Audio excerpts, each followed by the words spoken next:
வேண்டும், மதுவை ஒழிக்க வேண்டும் என்று நாம் சொல்லுகிற போது ஊழலை ஒழிப்பதற்கும் மதுவை ஒழிப்பதற்கும் கட்டாயமாக திமுகவால் முடியாது. ஏன் முடியாது என்றால், சாராய கடைகளை மூட வேண்டும் என்றால் சாராய ஆலைகளையும் மூட வேண்டி வரும்.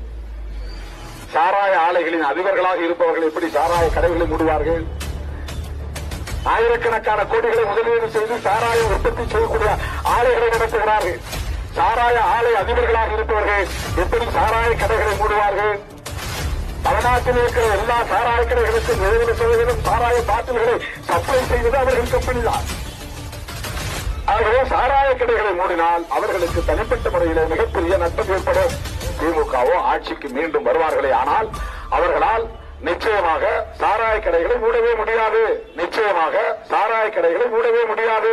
சாராய கடைகளை மூடவே முடியாது.